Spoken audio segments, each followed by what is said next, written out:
नमस्कार, मी प्रियंकाच माहुरेज रेसिपीमध्ये तुमचं स्वागत करत आहे।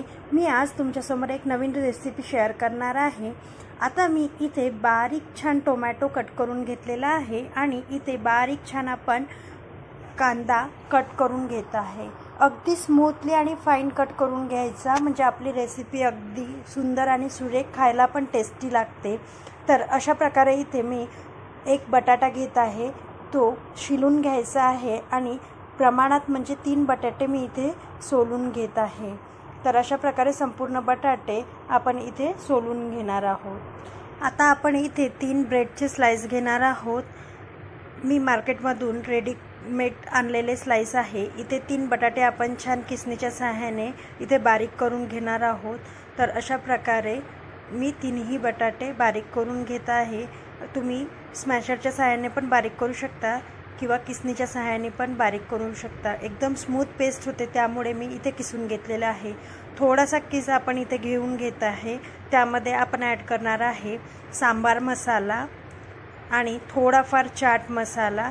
याला छान मिक्स करून घ्यायचा आणि आपण टेस्टनुसार त्यामध्ये थोडंसं तिखट ॲड करत आहे आणि थोडीशी जिरा पावडर, हळद आणि आपण मीठ इथे ॲड करून घेत आहे। तर याला छान स्मॅश करून घेतलेला आणि मिक्स करून घ्यायचा। एका प्लेटमध्ये आपण इथे एक ब्रेडचं स्लाइस घ्यायचं। इथे तुम्ही टोमॅटो सॉस लावू शकता किंवा तुमच्याकडे अवेलेबल असेल तर पिझ्झा सॉस तुम्ही ते पण लावू शकता।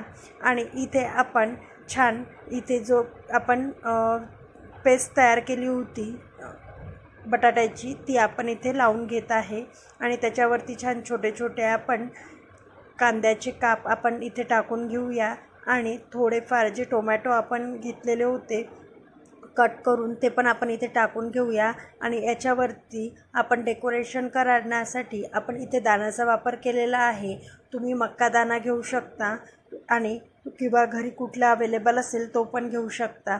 तर अशा प्रकारे इथे मी चीज घेतलेला आहे आणि बारीक किसणीच्या सहाय्याने त्याला किसून घेत आहे। वरती त्याच्यावरती आपण पूर्ण ग्रीट करून घेत आहे। इथे एक मी पॅन गरम करायला ठेवलेला आहे प्रीहीटसाठी आणि थोडा 2 चम्मच आपण त्यावरती तेल ॲड करून आपण याला छान प्रकारे इथे आपण शिजवून घेणार आहोत।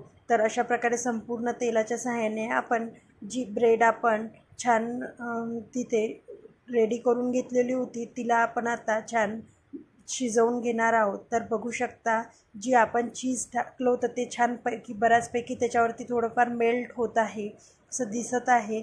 तर आपण याला एकदा आपण झाकण काढून चेक करून बघूया की ते मेल्ट झालेलं आहे। वरून थोडं स्पॅच्युलाच्या सहाय्याने आपण त्याला हलवून घेऊया आणि वरून थोडं प्रेस करून घेऊया, म्हणजे जे आपले इन्ग्रेडियंट्स आहेत ते छान स्टफ होऊन जातं ब्रेडला।